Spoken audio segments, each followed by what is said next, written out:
Thank you for staying with Sharaad and I on Consider This. We're speaking tonight to Datuk Seri Shafie Apdal, the Chief Minister of Sabah, about the territory's fight against the COVID pandemic. Now, Datuk Seri, can I get your thoughts on the distribution of aid? You touched on it just now, just before the break.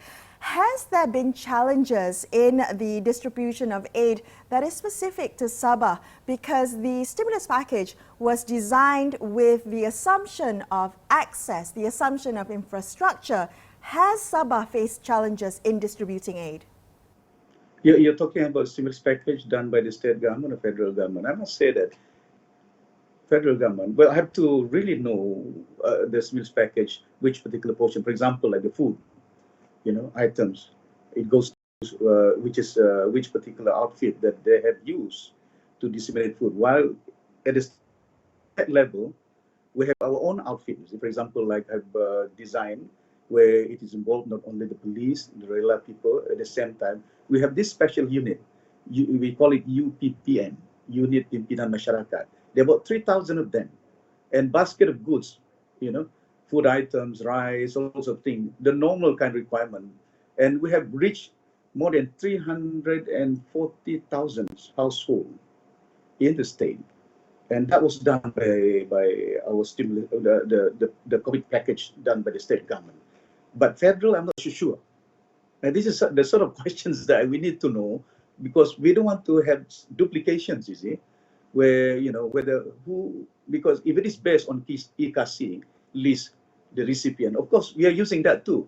But one of the obstacles and challenges that we have when using that data coming from EKC and also LHDN, using all the data coming from income tax, you can imagine those people in a rural area, they don't have companies, and there's no outfit there, there's no bank at all.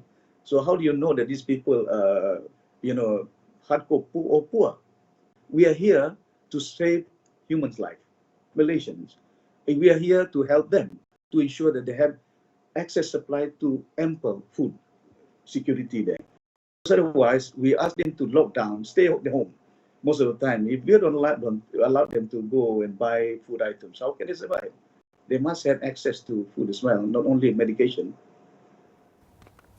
Datuk Seri, when it comes to the question of an exit strategy, the Director General Health has laid out 6 criteria, including border controls. And we know that Sabah has many challenges when it comes to the question of the border. We'd had the Abu Sayyaf issue just a couple of days ago. How are you preparing to kind of deal with the border issue with the lifting of the MCO? Well, as a chairman of the Security Council at the state level, I've already informed them much earlier with regard to how best we can manage it. For example, like those public group, they are Malaysians coming from Nunukan, our neighboring country, Indonesia. But I told them, I said, they are Malaysians. We have to receive them here, but we have to quarantine them. So we have set up a center in every major district, which is a normal kind of way where these people normally reach to coming back to Sabah or even visiting Sabah, Sandakan, major town like Kalong.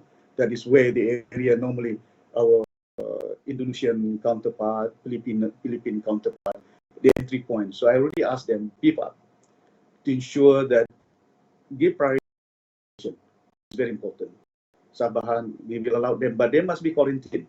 They cannot just simply go back to their hometown and mix and mingle around with their family. I think that is ridiculous. So I told them, because whatever it is, when we unlock them, we must have the right infrastructure to ensure that rapid testing is done. Sample must be taken. And at the same time, we need to quarantine them, to ensure that there should not be any contact at all with their sibling, because otherwise we'll never know.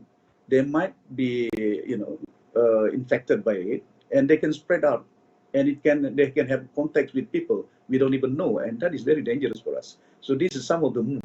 The border control is tightened up, but at the same time, we must also be mindful that if they are our citizens, we cannot deny they shouldn't be coming back to a different kind of route, the illegal route. They call it laluan tiga.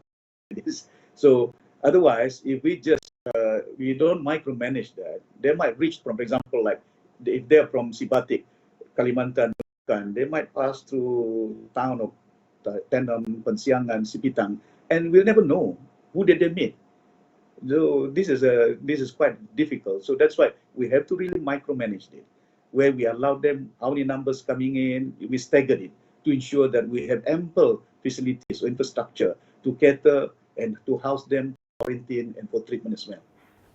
Datuk Seri, we only have a couple minutes left, and I want to ask you, you said just now, you talked about prioritizing Malaysians.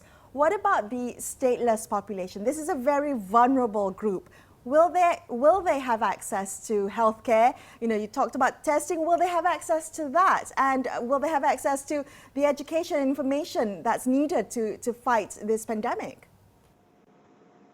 Well, we have to be mindful that human life is very important. I remember I did mention when I woke up and I did my morning prayer. When I opened the door, I saw a little cat with a mother and crying food. And immediately I opened up the sardine tin and feed the cat. They don't have passport, They're animals, but they need to survive too. So one can imagine if they're human beings as well. I mean, irrespective whether local, they are not local. If they're already in Sabah, we have to ensure that ample supply, not only in terms of medication, they have to have access to it, but at the same time, food too. Because we can't allow people to die in our own country just because, they are foreigners. They are stateless kids. But these are the people, it's not their fault. Their parents run away, their mother divorced. But you can't punish human kids at the same time just because of the failure of their parents. I think this is what I've already instructed the Minister of Health, the local one, the Sabah Ministry of Health and Kebajikan. I told him, I said, make sure, and I also have directed the presidents of municipalities, Kota Kinabalu, Tawau, to ensure that house them and treat them as well, feed those kids. I think it's important for us to make sure that they will be taken care. So these are some of the policies. And I know it's very tedious job. That's why if I'm not in my office, I work from my house, home, and until late night actually, just to ensure that things are in the right place.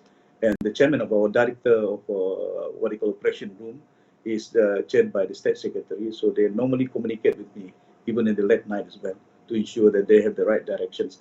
But we have to work closely together to ensure it's a serious job. It's a very complex and very dynamic.